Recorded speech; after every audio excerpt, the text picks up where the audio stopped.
하나님은 우리에게 큰 예언을 하셨어요. 큰 예언. 사사로운 예언이 아니라. 그러니까 여러분들이 귀신은 사사로운 예언을 해요. 사사로운 예언. 예를 들면 뭘 한다고 할 때 이거 해봐라. 될 수도 있고 안 될 수도 있어. 망한 사람이 훨씬 많아. 된 사람만 막 맞췄다고 난리 법석을 떨지. 그게 사사로운 예언이에요. 오늘은 동쪽으로 가시오. 그런 거 있잖아. 오늘의 운세. 그런 거 보기만 해봐. 그게 귀신들이 하는 거예요. 그리고 한 1, 20% 맞아. 나도 맞죠, 그런 거는. 나도. 하나님은 그런 식의 예언을 안 해요. 여러분이 교회 안에서나 신앙이 누구 만나 기도받는다 안 좋아할 때 그럴 때 기도를 해보더니 뭐 어쩌라 뭐 하시오 그런 거 절대 들으면 안 돼요. 하나님이 그런 식으로 일하지 않으세요. 그럼 하나님은 어떤 예언을 하시냐. 큰 예언을 이미 주셨다는 우리에게. 뭘 통해서? 말씀을 통해서. 함부로 꿈을 봤니? 음성을 들었니? 환상을 봤니? 계시를 받았니? 그러면서 떠벌리고 여기 있다 저기 있다 휩쓸려 돌아다니면서 그런 사람이 믿음이 절대로 있는 게 아니에요. 잘못하면 사단의 밥이 돼요. 이용 도구가 된다고. 그럴 시간 있으면 성경이나 한 구절 보고 그럴 시간 있으면 자기가 다니는 교회에 충실해서 봉사하고 열심히 예배드리고 설교해 주시는 말씀을 잘 받아서 그렇게 살아도 우리는 천국 가고 구원받고 복받는데 지장이 없습니다. 별 것 없어요. 왜냐? 이 말씀으로 이미 우리에게 다 주셨다. 큰 예언은. 우리에게 주신 가장 큰 예언들이 몇 가지가 있어요. 그건 뭐냐? 우리 인간은 다 죽는다는 거예요. 그거 모르는 사람이 누가 있어요. 근데 사람들은 여기까지만 알아. 그러나 우리는 거기에 더 나가 하나를 더 알아야 돼요. 죽은 후에는 심판이 있다. 이거 모르잖아요. 근데 하나님 가르쳐 줬어요. 심판이 있다고 가르쳐 주신 이유, 경고하신 이유가 뭔지 알아요? 그 심판을 준비하라고 주신 거예요. 대비하라고. 근데 대비가 되냐 이 말이에요. 지금 어리석은 거죠. 가르쳐 줬는데 죽는다 너. 그럼 죽을 준비하는 거예요. 태어나면서부터 죽는 준비하는 거예요. 근데 언제 죽을지는 몰라. 그러나 죽는 건 당연한 일이고 나이가 먹어서 죽는 게 아니에요. 사고 나서 죽는 게 아니에요. 인간이 죄인이고 하나님께서 죽으라 했기 때문에 죽는 거예요. 근데 개인이 언제 죽는지까지는 우리에게 가르쳐 주시지는 않았어요. 가르쳐 주지 않았다고 해서 그것이 피해가는 건 아니에요. 다 우리만 모를 뿐이 정해져 있는 겁니다. 세상 사람도 그 정도는 알아. 죽는다. 근데 언제 죽을지는 모른다. 근데 그 이상은 몰라요. 왜? 진리를 모르니까. 근데 성경은 우리에게 가르쳐 줬어요. 그 후에는 심판이 있으리라. 그 심판 준비하라는 거예요. 그 저도 성물이라 뭔가를 할 때 믿음이 부족하니까 하나님을 의식하는 거예요. 아, 이렇게 하면 하나님이 나중에 뭐라 하실까? 저 그렇게 생각하고 살아갑니다. 종종. 이렇게 하면 하나님이 나중에 혼내겠지? 그럼 안 해요. 하나님 보고 계시고 알고 계시니까. 지금이야 당장 아무 소리 안 하시겠지만 우리 주님이 마지막 심판날에 딱 서면 너 그때 왜 그렇게 했어? 너 왜 그때 그렇게 행동했어? 왜 그렇게 말했어? 그렇게 물으실 것이 무서워요. 저는. 그럼에도 불구하고 넘어지지만은 의식하고 정신이 들 때에는 그걸 조심하고 살아간다고요. 여러분도 그러시죠? 왜 그렇게 사는 거예요? 누가 그렇게 하라고 그랬어요? 그게 아니라 심판을 믿게 된 거예요. 은혜지요, 은혜. 그리고 그것이 우리를 안전하게 만들어요. 율법적인 거 아닙니다. 그거 질 떨어진 신앙 아니에요. 어린아이 신앙 아니에요. 그것이 깨어있는 신앙인 거예요.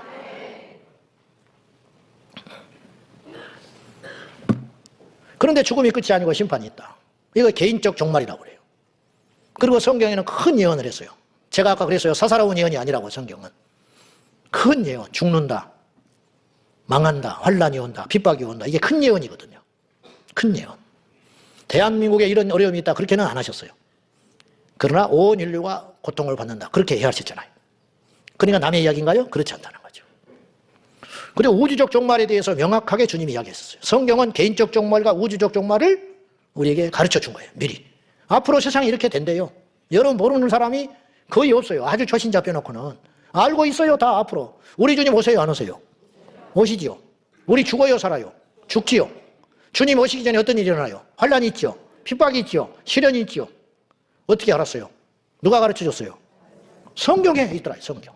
설교자는 성경에 있는 거 그냥 이야기해 주는 것 뿐이에요. 설교자가 성경에 없는 이야기 하면 그건 가짜인 거야. 거짓선지자. 보태거나 빼는 사람. 자, 성경은 직관적으로 주님이 오신다는 표현을 구약에는 약 1000번 나와요. 1000번. 직접도 있고 조금만 읽고 깊이 생각해 보면 아, 이것이 결국 주님이 초림과 재림을 말씀하시는 것이구나. 그렇게 알 수 있는 대목이 1000군데 나온다. 1000군데. 신약은 318번 나와요. 그 도합 1300번 정도 나온다고.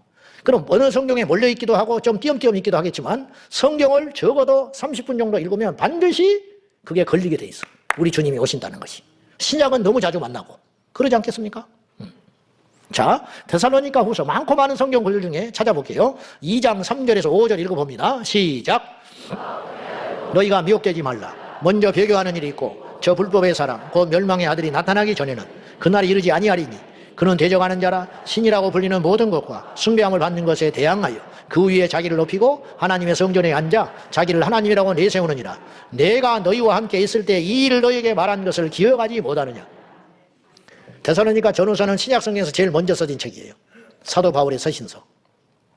지금부터 2000년 전에 사도 바울이 무슨 말을 하는가 하면 내가 데살로니가에서 목회할 때 너희들한테 수없이 이야기했어. 계속 줄기차게 이야기해온 것이 있어. 그것이 뭐냐? 첫째, 누가 어떻게 하여도 미혹당하지 말아라. 어떤 사람이 뭐 여기 있다 저기 있다 어쩐다. 주님의 재림이 뭐가 있어? 재림이 없다 하는 소리도 듣지 말고 속지 말고 주님이 오셨다는 말도 섣불리 듣지 말아라. 그런 걸로 너희들을 혼란스럽게 빠지고 미혹하게 할 것이다. 내가 그렇게 하지 말라고 데살로니가 교회에서 목회할 때 이게 바울의 이야기가 아니에요. 성령께서 바울에게 계시를 주셔가지고 그걸 데살로니가 교회 성도들을 막 무장시킨 거야.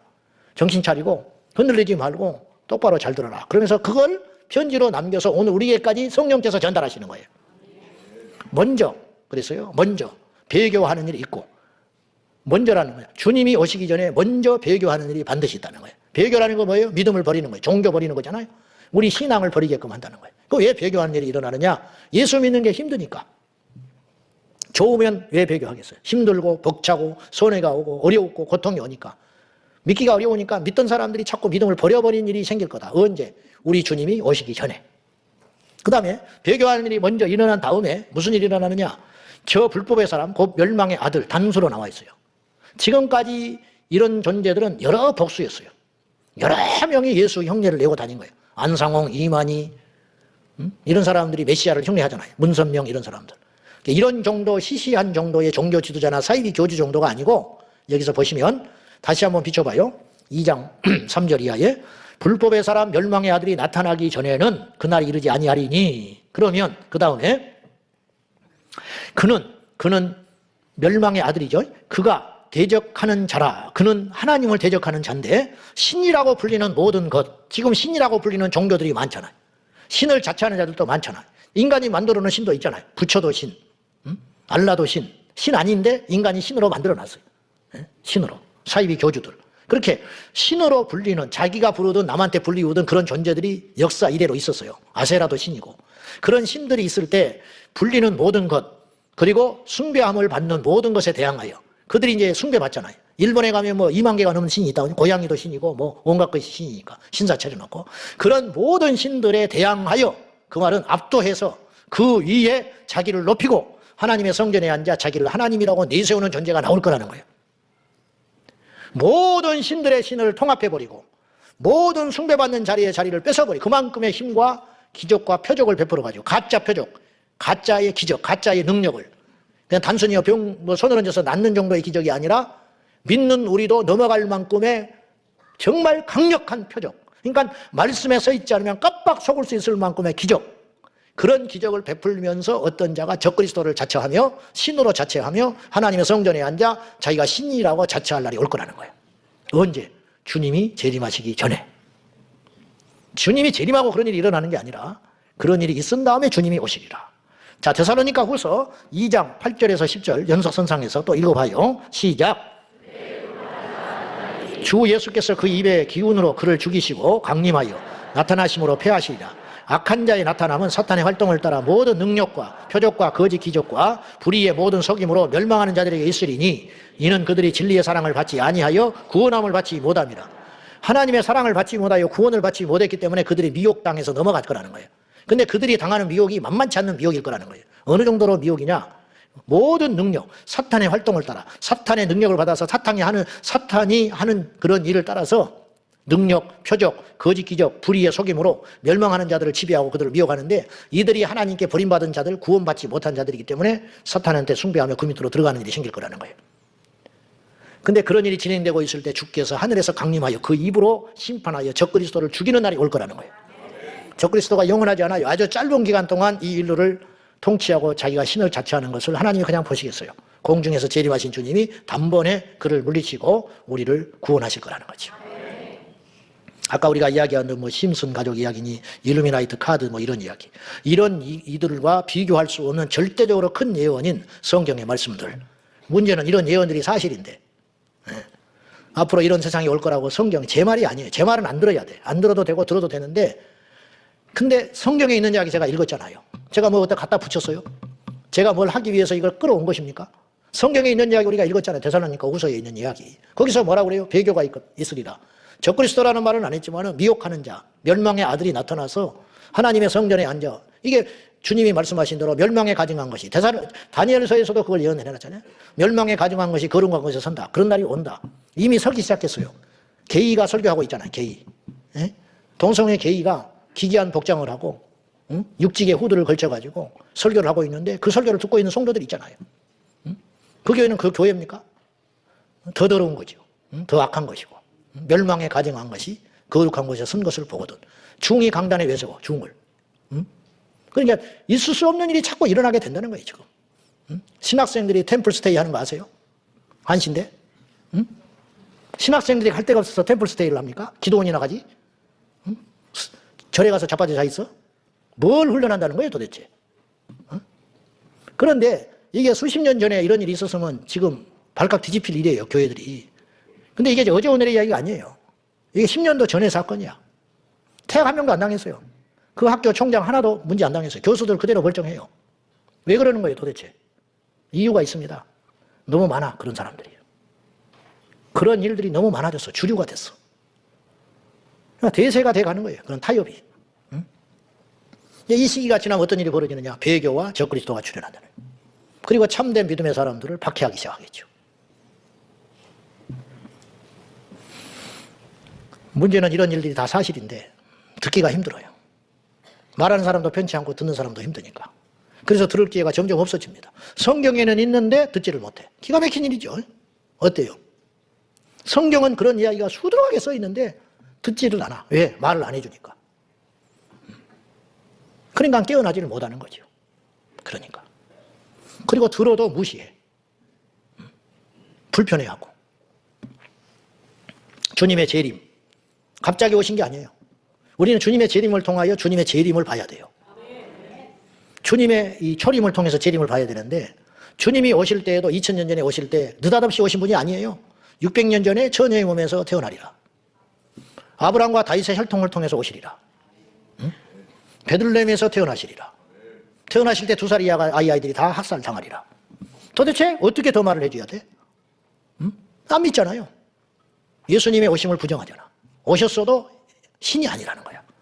아니, 여자의 몸에서 처녀로 잉태하신 분, 그리고 죽었다가 살아나신 분, 승천하신 분, 그분이 신이 아니면 도대체 누가 신이라는 거예요.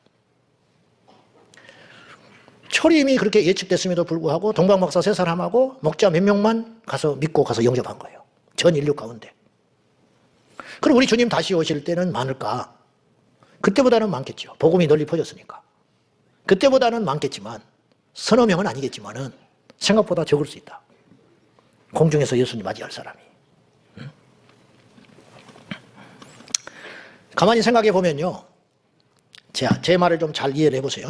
재림보다 초림을 주님은 다 쉽지만, 능치 못할 일이 없지만, 우리는 뭐 손가락 하나도 까딱할 수 없는 존재지만 주님은 못하실 일이 없잖아요. 근데 한번 제가 재미난 생각을 해본 거예요. 주님은 초림, 그러니까 초림을 이렇게 하시겠다고 예언해놨잖아요. 어디서 태어나시고 누구를 통해서 태어나시고, 단지 안 가르쳐 주신 게 있어요. 초림과 재림 공통점으로. 그 날과 시만 안 가르쳐 줬어. 이건 뭐냐? 믿음의 영역으로 놔둔 거예요. 그래서 깨어 있어야 되는 거예요. 할 수 없어. 그거 마치 동산의 모든 과실과 것들을 치야되 선악과만 먹지 말라 하신 것처럼 우리에게 다 가르쳐 주셨는데 그날과 그 시는 비밀로 묻어놨어요. 왜? 깨어있게 하려고. 모르니까 깨어있어야 되는 거예요. 밤낮으로. 그냥 깨어있어요. 우리가 언제 죽을지 모르고 주님이 언제 오실지 모르니까 깨어서 준비하는 방법밖에 다른 길이 없는 거예요. 지금 내가 죽어도 주님 앞에 구원받을 준비를 하라고 그날과 그 시를 안 가르쳐줘. 우리 제후를. 주님이 언제 오시는 걸 안 가르쳐준 이유는 항상 깨어있으라고 그날을 안 가르쳐준 거예요. 그래야 진짜 믿음을 보니까. 근데 제가 이제 흥미롭게 생각한 거는 다 주님은 쉽지만 재림이라는 건요, 주님이 쉬워요. 무슨 말이냐면은 갑자기 하늘에서 오셔버리면 되거든. 구름 타고 오신다고 했거든요. 그리고 어두워지고. 마태복음 24장의 이야기인데 천사장의 나팔 소리와 함께 저 하늘에서 주님께서 공중에 오시면 되는 거야. 그잖아요? 지금이라도 오실 수 있어. 그러니까. 근데 초림이라는 거는 좀 까다로워요. 뭐냐면 아브라함과 다윗의 혈통을 맞춰야 되잖아. 유대인이어야 돼, 예수님이. 그 다음에 처녀를 골라야 하잖아. 마리아를. 그리고 또 임신하게 만들어가지고 베들레헴으로 데려가셔야 돼. 그죠? 그리고 애굽으로 또 잠시 피하게 해야 돼요. 다른 데로 피하면 안 돼. 왜? 성경이 그렇게 예언했거든. 그러니까 주님께는 다 쉽지만은 초림이 조금 더 까다로우셔. 맞추기가. 이해되나 모르겠네. 나 더 설명 못 하겠네. 이런 이야기 처음 들었지. 그러지 않겠소? 근데 재림은 쉬워. 지금이라도 오셔버리면 돼. 무슨 말이냐면 어느 상공에 온다고 하신 것도 아니고 그런 건 없으니까 오셔버리면 돼. 그래서 위태로운 거예요. 그리고 언제 오실지 몰라요. 말씀 맺을게요. 모른다고 하지 말라는 거예요. 오늘 본문의 이 제약들이 죄인 줄 몰랐다는 소리를 하지 마시라는 거예요. 성경 공부 왜 합니까? 성경을 왜 읽습니까? 제자 훈련을 왜 하는 겁니까? 직분 받으려고 제자 훈련 합니까? 그건 아니지. 교양 쌓으려고 성경 공부하십니까? 그건 아니죠. 알기 위한 거죠. 그 아는 게 목적 아니에요. 알아서 뭐 할 거예요? 그대로 실천하고 살기 위해서 우리가 예배 드리고 설교 듣고 성경 읽고 큐티하고 성경 공부하고 제자 훈련하는 거예요. 근데 이 말씀을 명백히 봤잖아요. 근데도 우리가 다시 옛날로 돌아가면 주차장에 가서 또 싸워. 또 식당에 가서 시기한다고. 그럼 우리는 도대체 어쩌자는 거냐고. 그러므로 우리 모두가 적어도 우리 주님 다시 오실 때 대단한 1등으로 자리는 아니나 할지라도 그러면 더 좋지만은 그건 쉬운 일이 아니냐 보고 적어도 준비 없이 주님을 맞이하지 않으면 말자는 거예요. 최소 준비는 해서 들림받아서 저 공중에서 우리 예수님 맞이하자는 거예요. 초림은 일부 한 지역에 소리 없이 오셨지만은 다시 오실 우리 주님은 모든 민족이 통곡하는 가운데 오신다는 거예요. 그러므로 모든 만민이 알 수 있도록 천사장의 나팔과 호령 소리 가운데 우리 주님 오실 때 땅에 있는 민족들이 통곡하리라. 왜? 준비가 안 돼서 늦어버렸어. 우리는 그러한 불행한 주인공이 되지 말고 우리에게는 두 가지의 길이 있으니 하나는 살아서 주님을 만나는 것이고 하나는 죽어서 주님을 만나는 길. 이 두 가지밖에 없다는 걸 꼭 기억하고 어떻게든 우리는 주님을 만날 수밖에 없다.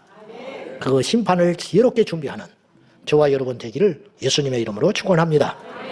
하나님 아버지 깨어있게 하여 주시고 경고를 듣고도 어리석게 폭주하는 주님께 버림받은 존재들이 아니라 적어도 오늘 우리가 이 시간에 예배할 때의 말씀을 들었으니 깨어있어야 하겠고 죄를 멀리해야 하겠고 이러이러한 것들이 죄라 여겼으니 우리 생각에는 맞지 않지만은 주님께서 죄라 여기시는 건 멀리하고 우리 힘으로는 하고 싶지 않으나 주님이 하라 하신 것을 할 수 있는 진정한 믿음의 사람들이 되게 하여 주셔서 마지막 때에 우리 주님 다 우리가 주님을 만나러 가든지 주님이 우리를 만나러 오시든지 우리에게는 이 두 길만이 있으니 그 어떤 일이 닥쳐도 주님 앞에 설 때 벌거벗은 자로 서지 아니하도록 도와 주옵소서. 예수님의 이름으로 기도하옵나이다.